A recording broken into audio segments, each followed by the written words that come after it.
It's a couple minutes past. I'd love to get started. So first and foremost, welcome everyone to tonight's webinar, Not Too Early to Start Summer Planning, Insider Secrets from College Admissions Counselors. So that's our topic tonight. That's what we'll be covering. You may or may not know us. We're Quad Education. We're an admissions consulting service that helps you get into your dream school. Just a couple of logistics before we really formally deep dive into the content. This webinar is recorded, so you will receive a recording within the next couple of days. We're looking to run it for about 45 minutes. So the first 30 minutes, we'll talk about content. We'll go over some of the insider secrets. I'll pop the next slide, and you'll be able to see our agenda as well. And then we'll spend about 15 minutes going over your questions and your answers. Your questions, and we'll be giving you your answers. Unfortunately, we won't be able to do too much of a deep dive into personal questions, but we'd love to, we can talk about the process and any sort of general questions you have after this webinar. So as you can see, we're going to do introductions. We have a wonderful speaker for you tonight who I know is super eager to talk about this topic. We'll discuss the importance of summer as a developmental period. We'll explore summer options. We'll speak about how summer activities boost your college profile, and then some tips for identifying your best fit summer activities, followed by your question and answers. So before we talk about the importance of summer as a developmental period, I want to take a moment to pass it over to Jennifer, who is our wonderful panelist tonight, and she can, share a little bit more about herself. She has a killer background. She knows what she's talking about, and she's really one of the best in the game. Thank you so much. And thank you everyone for making time to be with us this evening. We're delighted to have you join in. Look forward to sharing some insights with you as we go along, and then leaving ample time for some dialogue where we hope to answer as many of your questions as we possibly can. My name is Jennifer White, and I have been with Quad for several years now. Prior to that, I was director of college guidance at a private secondary school in my home state of Maryland. Before entering the secondary school space, I directed study abroad programs at colleges and universities throughout the U.S., and earned my undergraduate degree from Harvard in English and East Asian Studies, and did my graduate work abroad in Tokyo, Japan. It's great to be with you this evening.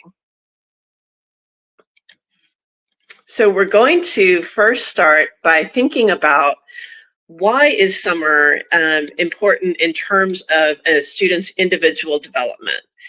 It's an opportunity for you to grow in a number of areas. As you're undertaking your summer programs and projects, you might be able to structure your time and your experiences so that you're engaging in meaningful experiences that lead to personal growth. You might gain a sense of independence, responsibility, and just a sense that you're progressing through life and developing new skills.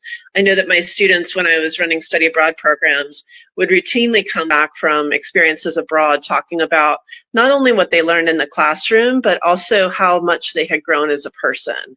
And we want to help you think about ways that you can accomplish those same goals in your June, July, August pursuits when you're in between your school year activities.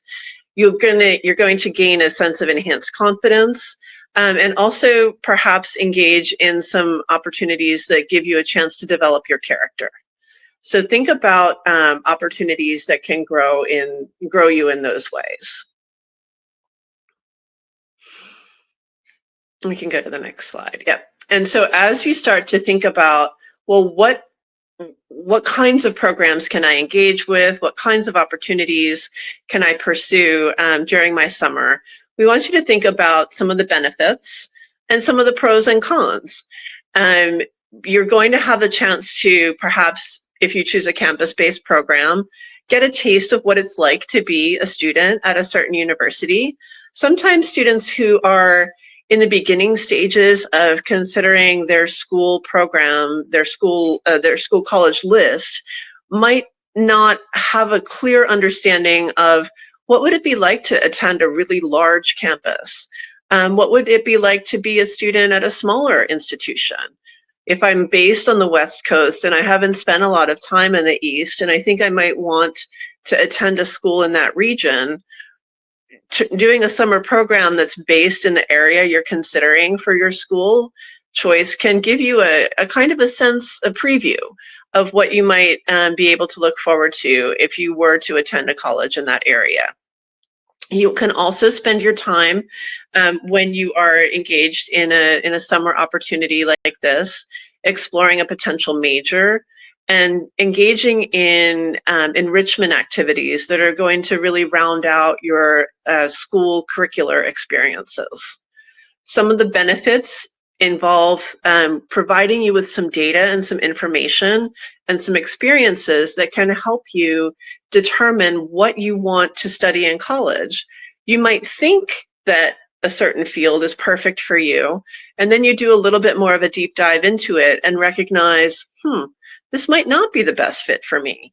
Many of my students that I'm coaching who are in 9th and 10th grade, they might be early on in the process of deciding between 2 or 3 different kinds of majors, maybe even really varied disciplines. Am I going to be a music major, or am I going to be a physics major? And so if you engage in a few different summer activities in both of those areas early on, it gives you a chance to really test out those waters and decide what's a good fit for you. Some of the programs also offer college credits, so keep that in mind as you're looking for different opportunities. Again, the pros are this sense of academic enrichment, potential college credit. You might even gain some networking opportunities, both with your student cohort. I have students that have made friends for life as a result of different summer experiences that they've had. You may also be able to network with the faculty who are leading these programs. Some of my students who have successfully applied to Stanford REA, for example, in the past had done a Stanford summer pre-college program. They had become really very, very interested in the work that was being done by a certain faculty member, followed up with them, kept those connections going, and done some research ongoing with that faculty member that then really enabled them to shine as an applicant. So you never know where the connections might lead you as you're embarking on these different kinds of opportunities. There are, with everything in life, right, there's nothing that's perfect. So there are cons to consider as well. Many of the formal programs do run at cost. Some do offer scholarships. Some are designed specifically for students of limited financial means. And so you shouldn't be dissuaded from the idea of doing a summer program because of cost. There are particular programs that MIT offers and universities around the country that are designed to assist students who might not have the means to attend the program financially by making it free of charge and also evaluating financial need in the course of the application. My own personal story here is that my parents were both elementary school teachers. I was not from a family of means, and I received the opportunity when I was an undergraduate to go to Japan and do a 6-week internship program that was all expenses paid. And you would have thought, oh, okay, easy one, go and, everything's taken care of. But I was working during the summer to pay for my schooling, and devoting 6 weeks where it was going to really impact my summer employment was something that I had to carefully think through and evaluate and figure out how else I was going to make the financial picture work. So we understand that that this is a real consideration for families, and your quad counselor will work with you to identify a good range of opportunities that meets your family's particular circumstances. Also, some of these programs can be competitive in their enrollment practices. So there's going to be some that are rolling applications. So if there's a slot open and you qualify for it, you're going to be offered a position in the program. Others are going to have a firm deadline and then many more applicants than they can accommodate. Sometimes students will apply as a sophomore for a certain program, knowing that it's, you know, a long shot that they would get accepted, and then come back again in their junior year and be able to successfully apply for that same program. So just keep that in mind as you're working through. Many of the deadlines, some have already passed, but many are still in February and March upcoming. And so it's not too late to be jumping on this idea for summer 2024 at all, which is why we're doing this program right now for you, to help you kind of round out that picture of what it's going to look like for you. But we do recommend that you apply for several different programs. Don't put everything onto one program, hoping that you get into that one option, and then you might not have any option in the summer. We want you to be pursuing a few different ones. You also want to think about summer as a time to pursue your extracurricular activities, your sports, any art, music engagement that you have, so that you can really have some concentrated, focused time there. And the good news is that many summer opportunities can be as short as 1 or 2 weeks, 3 weeks. Some will run the entire summer. So if you do have athletic commitments, you know that you're going to be in a fencing tournament, you know that you need to have practice for swim team every day during the month of July, right? There are online programs, there are programs that run in August, programs that run in June, and the range of programs that's out there and opportunities available to you, you can work many different kinds of activities into a summer. Benefits here, obviously, as you're engaging with your team, or maybe engaging with an artistic talent with a new group of people, it's going to spark creativity, it's going to build teamwork, it's going to help you grow as an athlete or as an artist and contribute to just sort of a sense of you exploring your passions and engaging in those pursuits in a much more focused way. Other pros are that you're going to be maybe developing some leadership skills during these opportunities. And again, looking at the whole picture, you do have to evaluate the potential downsides as well, that you only have a limited amount of time and resources, and that this is going to be a commitment, and it may preclude other choices, and you may have limitations based on where you are, accessibility, and other kinds of factors. So when I'm talking about extracurricular activities, what do I mean? Here are some. We're thinking about sports teams and arts clubs, technology and coding opportunities. Maybe you love to write and you have an opportunity to do a very focused creative writing program. There are a number of excellent ones across the country.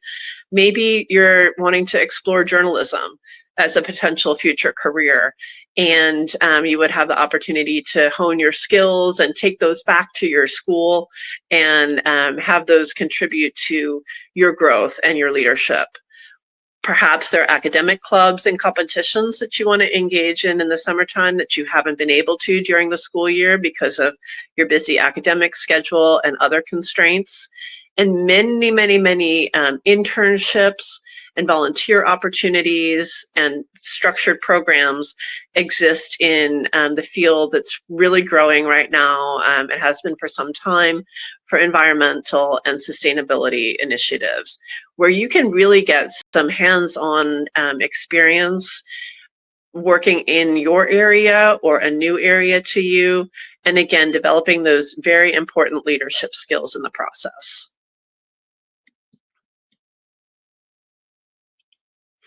So as we think about other kinds of opportunities that you may have for the summer, in addition to the ones that I've already outlined, you may be able to pursue some service projects or volunteer opportunities that really give you an opportunity to give back to your community and make a positive impact.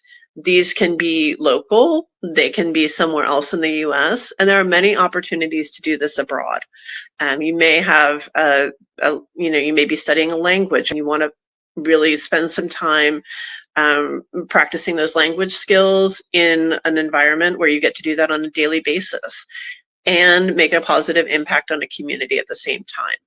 So there are lots of opportunities for you to be able to do that. It'll grow your sense of social responsibility. It can enhance your empathy and your interpersonal skills, while you're getting a sense that you're really contributing to helping with some real world issues.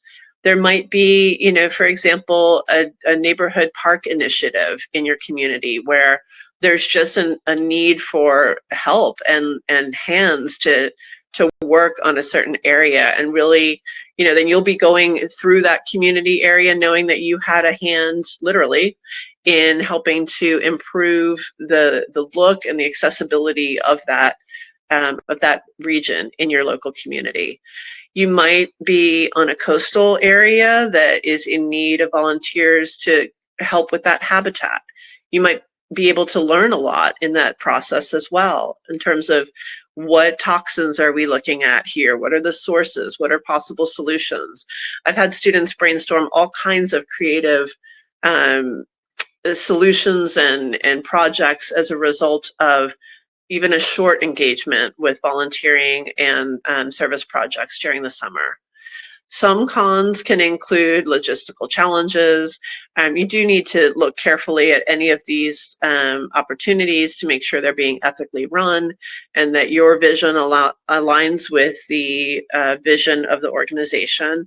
And your quad counselor can help you identify particular programs in areas that would be of interest to you and help develop your profile and your interests beyond what they are at present. Many of my students who are focused on a pre-med track will utilize the summer to do hospital volunteering, hospice volunteering, helping out in any kind of way they can in their local community to gain really valuable skills. A con in that area is that there are age requirements and there are limitations on what you can do in the US in terms of patient care without a license. So you have to be prepared to just do what is asked of you and to really be a team player and not to be like, well, I don't know about that. That seems pretty boring. Because once you show that you will show up and you'll do whatever is needed for the organization, whether it's a large hospital, a small clinic, or a health screening in a low-income community near you. There's all kinds of ways to show that you're really there to contribute in any way you can and to have this attitude that you want to learn. I think that's really something that will carry you through some of the more maybe mundane tasks that you just might have to bide your time and do a little bit of in the beginning. I have one of my students right now, she's talking about, yeah, I didn't think I was going to be wrapping silverware for 2 months when I started volunteering at this hospital, but it's all I can do right now until I gain more experience and I'm the age that I can do more and that. And so I'm going to do it with a smile on my face and know that I'm helping out in some way. And while I'm doing it, I'm going to ask questions. I'm going to keep my eyes open around me and kind of observe as much as I can, because really you can learn from any kind of experience, even if it's not the ideal placement that you thought it was going to be going into it. When you're working in nonprofits, and I've done this in the course of my career, you need to be prepared that there's like an all hands on deck mentality, and everyone from the executive director to the intern is going to be helping out with any kind of project on a spur of the moment basis sometimes. But your attitude and the like reminding yourself of the reasons that you started the program in the beginning and what you wanted to learn can really help carry you through some of those times. So moving on, thinking about what kinds of concrete opportunities might you have. I mentioned some. Others, in addition to the hospital volunteer work, could be helping out at a local soup kitchen or a food bank, providing tutoring services, engaging with an organization such as Habitat for Humanity or many others that are looking at affordable housing initiatives. You might have a heart for animals, whether or not you're considering going into veterinary medicine as a future career path. And you might want to volunteer at a local animal shelter where they can always use hands-on assistance. Tutoring is especially helpful in the STEM fields for students who might just really have a sense of wanting to share back with the community, because early exposure in those fields has been shown through research to really have long and deep impacts on the future life experiences of those students that are able to learn from you. And you can have a real sense that you're making an impact in those areas as you're helping share your knowledge, whether it's physics or computer science or math or whatever comes naturally to you, but might not come naturally to the students that you're working with. And you might really, really make a difference in their lives, whether it's an individual tutoring program or it's a group tutoring program. There's a lot of need in a lot of communities for help in that area. So, as we think about additional diverse options, you might have the opportunity for travel experiences, as I mentioned, abroad, language immersion programs, or skill building workshops, even an internship, whether it's close by or across the country or internationally. There's a growing number of organizations that will help match you with internship opportunities. Some are online, so that can really help with logistical issues of travel, and some are local, so that you would have an opportunity to do a part-time internship or a full-time internship, depending on the needs of the organization. You will often, like I said, have a period of like general assistance that you're providing to the organization while they get to know you and you get to know them. And then as that process continues and you show that you're willing to do whatever is needed and you can produce quality work for the organization, you might have the opportunity to really customize what you're doing and align it to your specific goals and objectives. I've had students, with pre-law interest really want, as a high school sophomore, to get an internship with a corporate legal firm in their city. And even, students 4 years older than they are, who are undergraduate students pursuing a pre-law major, or a pre-law program of study with whatever skill set they have, might have a hard time getting an internship in that kind of a setting. But if you think creatively of ways to network in your community, everybody knows somebody who knows somebody else, and there's lots of connections that can be leveraged within your circle of influence that you don't even know about right now, because there are just a few people beyond you in terms of your direct connections. Maybe someone that your family's worked with, maybe a neighbor has needed legal assistance. You really need to get creative when it comes to internships, because the options are either to network and to talk to people who can put you in touch with others who, if it doesn't work out with that person, you just keep going and keep asking and keep asking. And eventually you may connect in with someone who's a really great fit for you.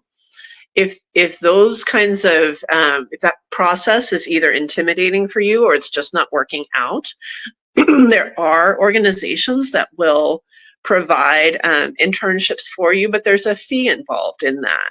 So if it's outside of a nonprofit setting that you're wanting to get placed into, just be prepared that you can apply directly for internships in your field.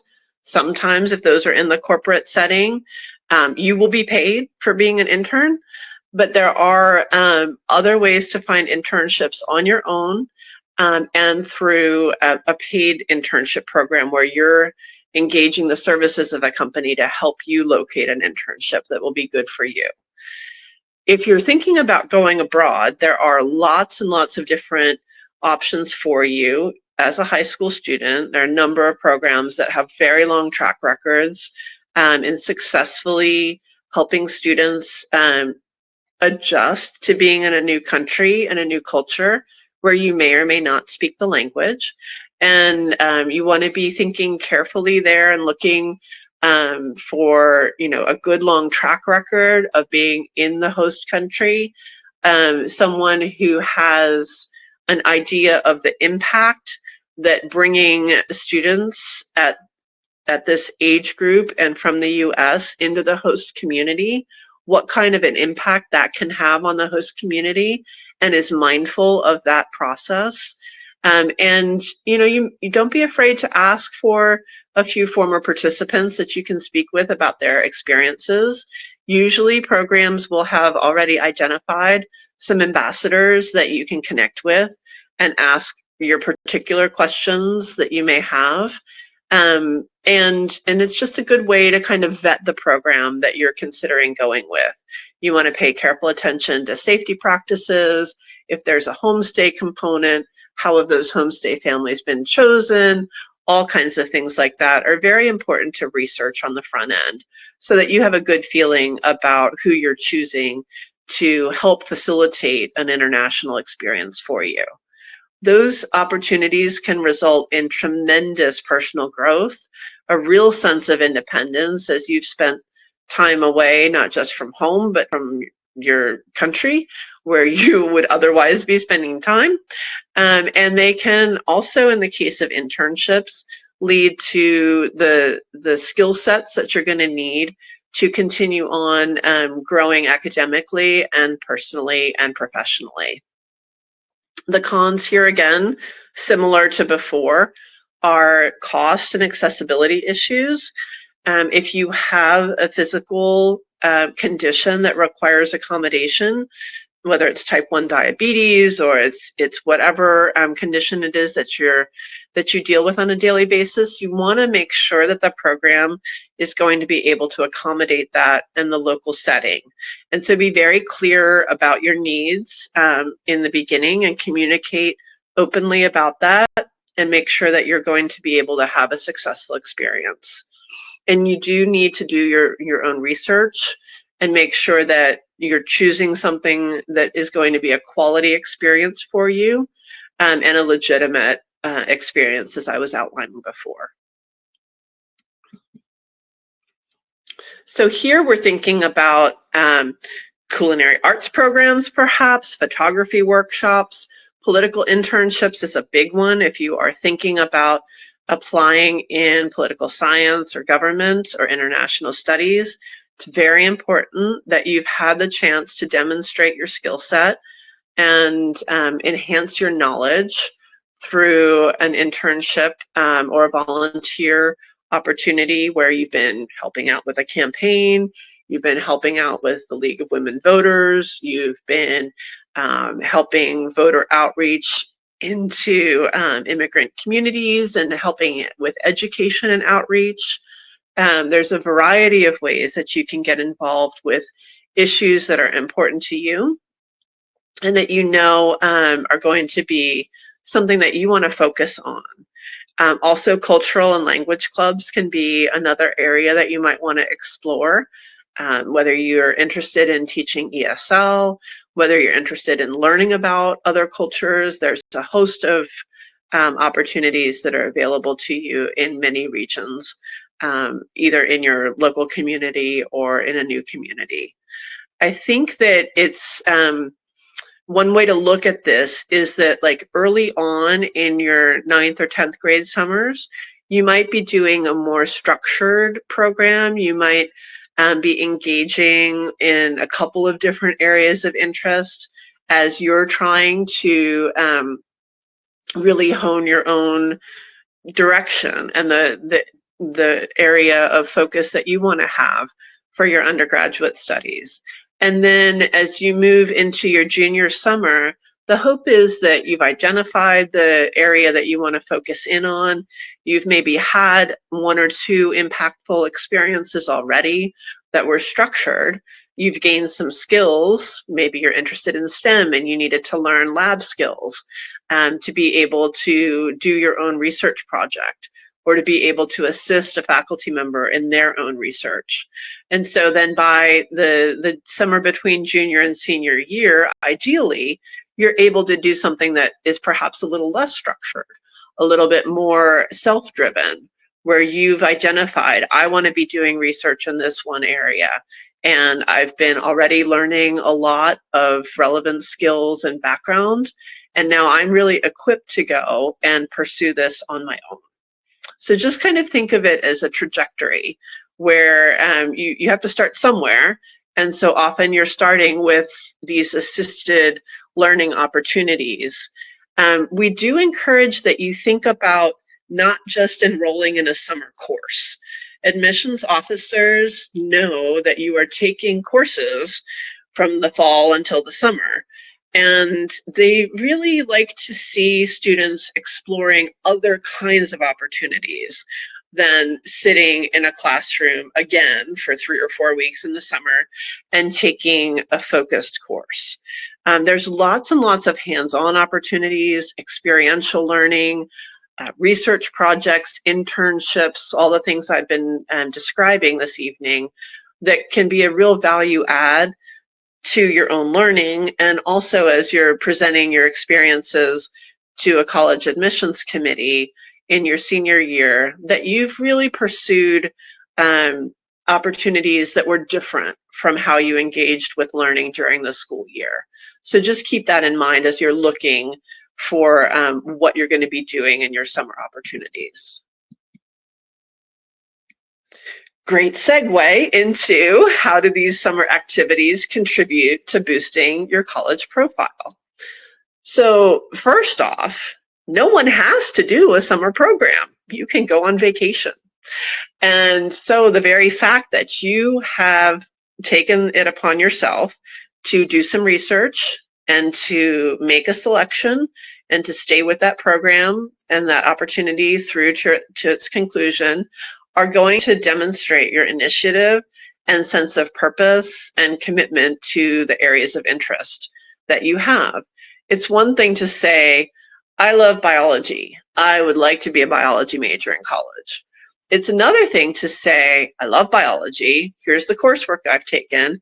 Here's the summer opportunity that I did on marine biology in my 9th grade year, and here's the environmental program that I did in the summer after my 10th grade year, focusing on improving the habitat for the animals that I learned about in my 9th grade summer.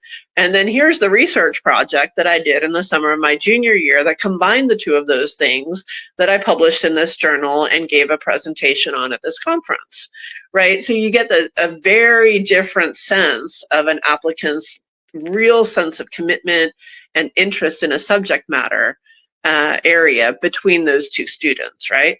So we want to encourage you to be doing a deep dive into a couple different areas so that you can be presenting a narrative like that second student that I outlined. These kinds of activities really let colleges know that you are driven and you're proactive. You're not going to let obstacles stand in your way, and you're going to figure it out, because those are all qualities that are needed for you to become a successful undergraduate at their institution. So they're looking for signs and signals of that that will predict that kind of future success. Also, you gain the opportunity to develop specialized skills and really further your interest. It's one thing to take APCSA as an aspiring computer science major. It's an entirely different undertaking to have a whole list of programming languages that you have learned independently or through a summer opportunity, a number of apps that you've developed, a number of competitions that you've been successful in, some team-focused efforts that you have also engaged in that show that you can collaborate with others, right? And those are all opportunities for you to apply your interest and apply your learning in a real-world situation. So you get to demonstrate a more comprehensive view of yourself to a group of people who are making decisions about whether you get to attend their institution or not, and highlight your unique contributions and what you'll be able to bring to the campus community. Summer can also be an opportunity to address any gaps in your application. Maybe you might have not performed extremely well in a course early on. You had a hard time adjusting to college. It's very common that students don't even know they have a learning difference until they encounter advanced high school coursework and they're just not performing as well. And they might get a diagnosis and accommodations at that stage that prove to be the game changer that they never knew they needed. And so you might be wanting to do additional study in a certain area that you found challenging during the academic school year. So those opportunities can also show those same qualities of growth and resilience and a commitment to do the best that you possibly can. And colleges really do value that as well. Again, just emphasizing that pursuing your interests and your passions over the course of time that you don't technically have to be doing those activities really show your versatility, how you're adaptable, how you can balance your academics with other pursuits. I do just want to note too that it is important in the summer that you do have some downtime. We don't want you to be, going to school the whole academic year, take 2 days off and go the whole summer and then come up for air for a week and embark on your next academic year. Summer does need to be also full of time with friends and family and engaging with some restful activities and having that kind of balanced approach to life. But we also, recognize that while that's important, it is growing increasingly important to demonstrate this kind of interest, and particularly if you're looking at the top tier institutions, if you're gunning for schools in the top 50, because all of the competition is going to be doing the same thing, and it's not enough anymore it's not enough to have anymore a great academic profile and great standardized testing scores and stellar recommendations. That is no longer enough to get you admission into the most competitive schools. You really do need to be in a balanced way that makes sense for you, pursuing all of these kinds of activities as much as you possibly can during the summer. So how do you find out which are the best fit activities for you? We want you to be reflecting on your interests and passions. What is it that you really enjoy the most from your school activities and from your school courses?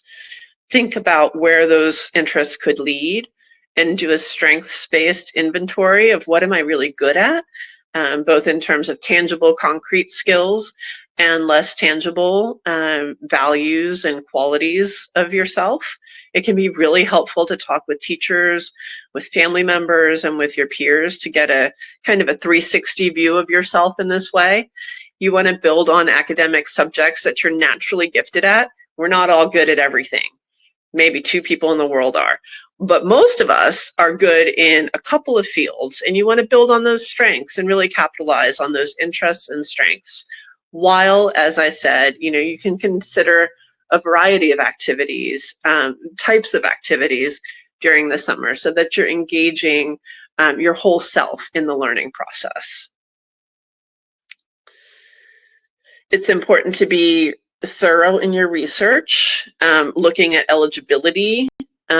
Some programs might look great, and then you find out in the fine print they're only for residents of a certain state that you're not a resident of.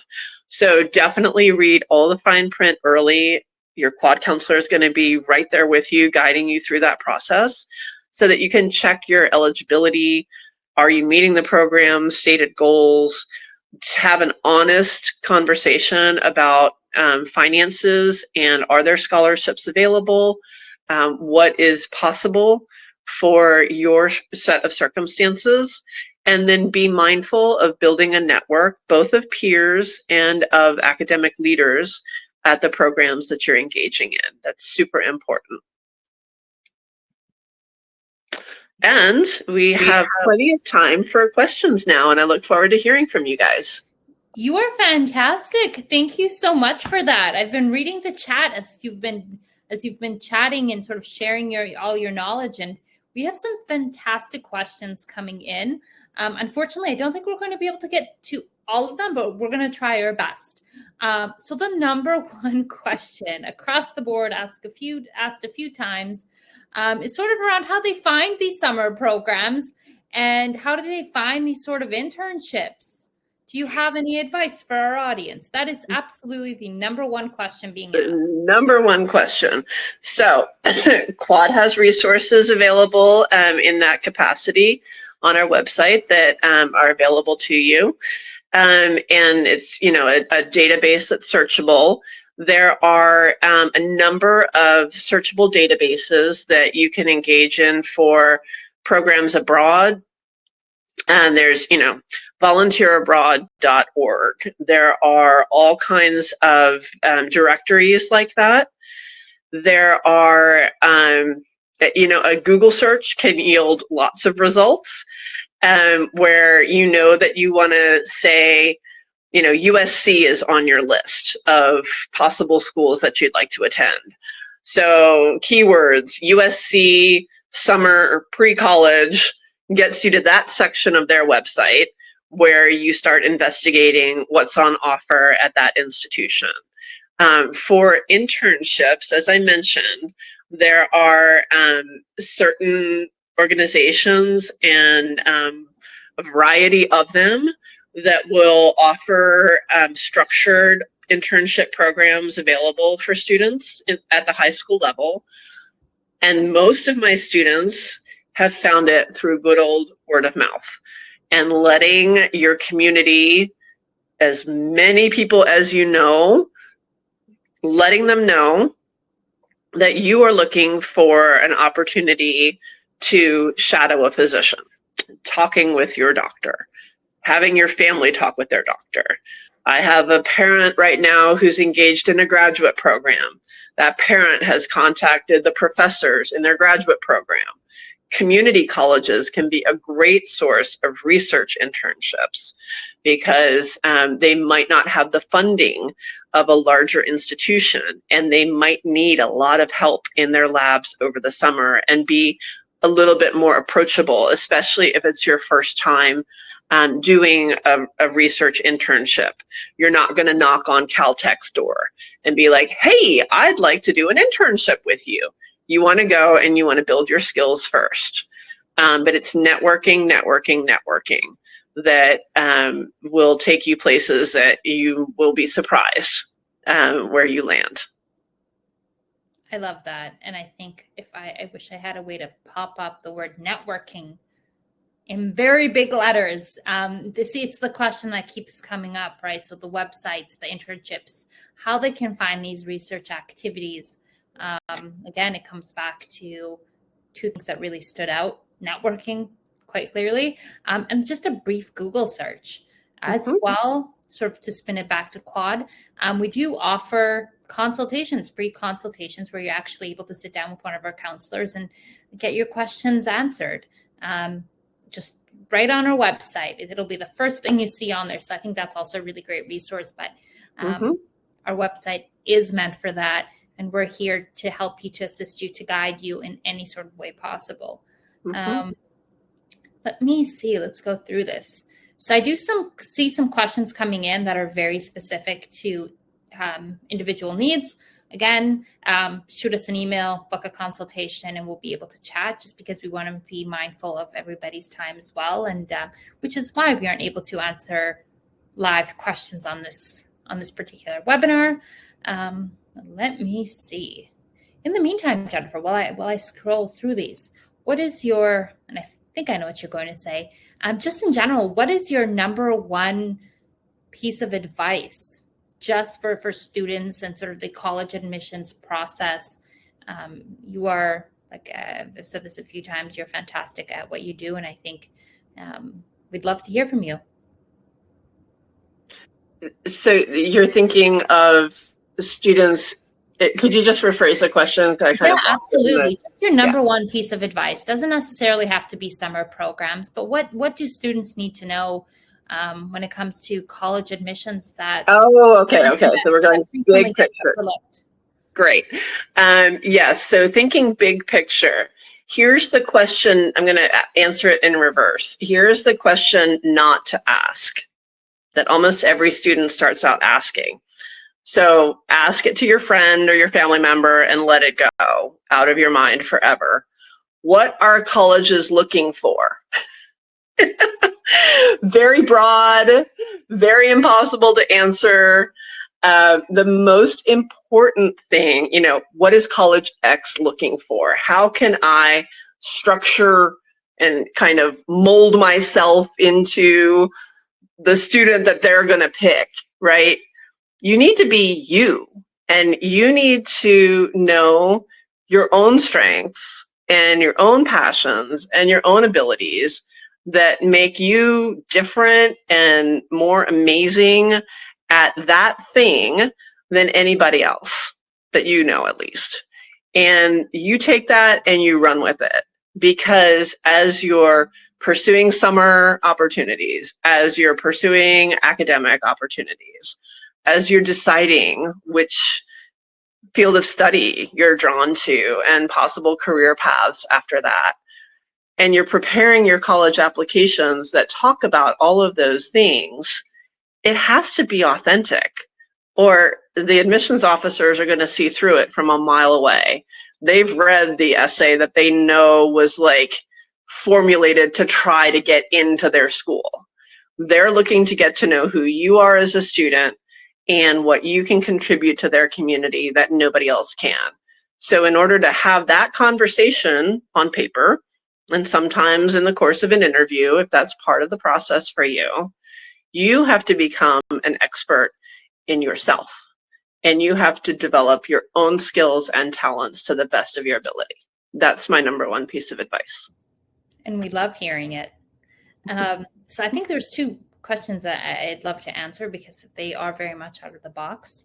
So somebody asked, I've heard some pay-to-play internships and programs are not looked on by colleges favorably. Is that true?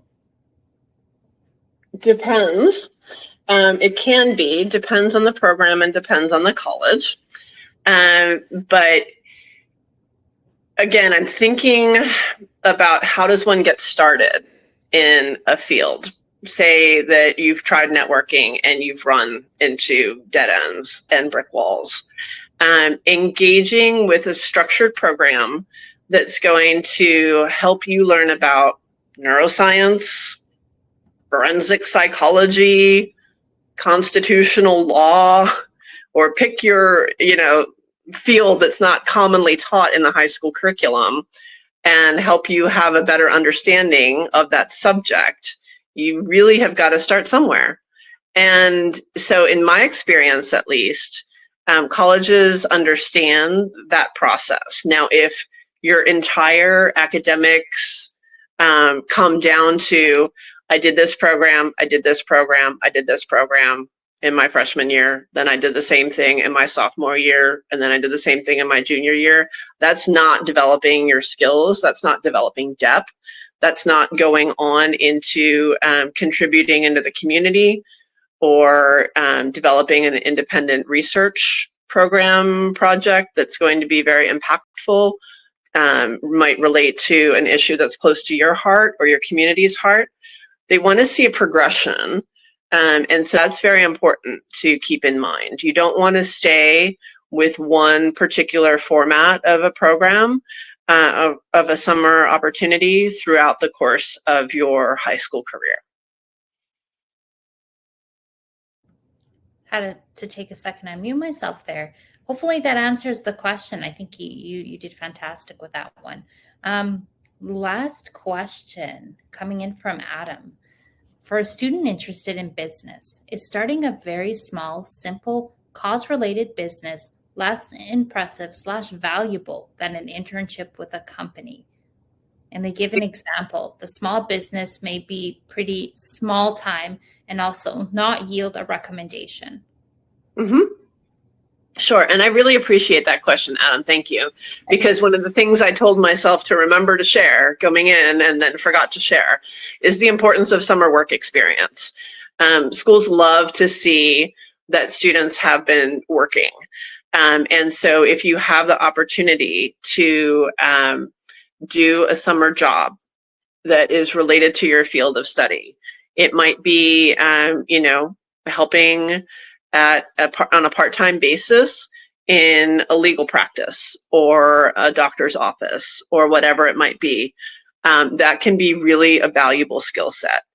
And to focus in on Adam's field and particular question, I think that it can be really helpful in showing that initiative and kind of entrepreneurial spirit that that will really carry through in an application. I've had a number of my business students do exactly what you're talking about. And sometimes it stays small, and sometimes it catches fire and gets much bigger than they had ever anticipated.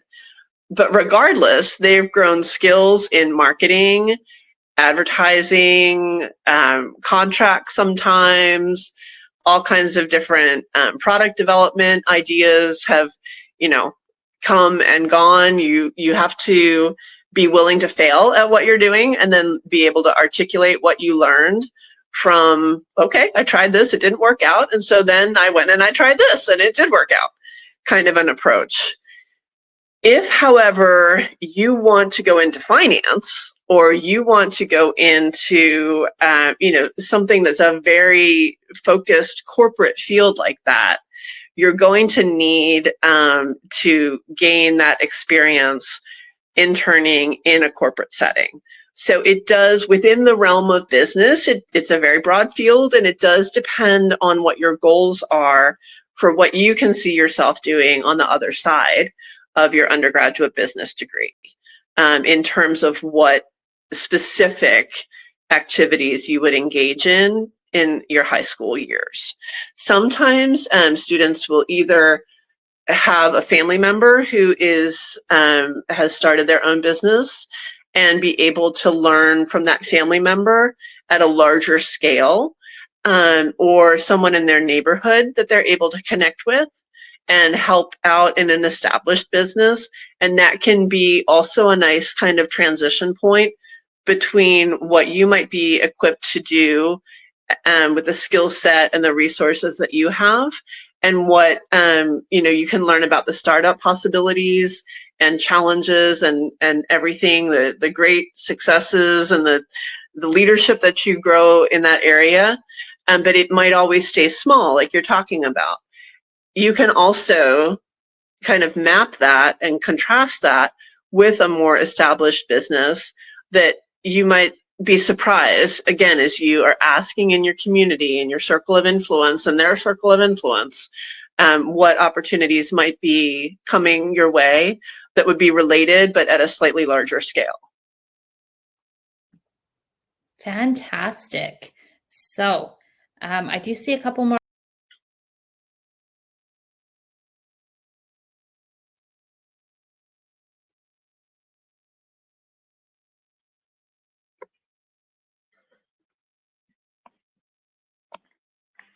I think we've lost our host. Okay, here she is. The host is back in. I apologize, folks.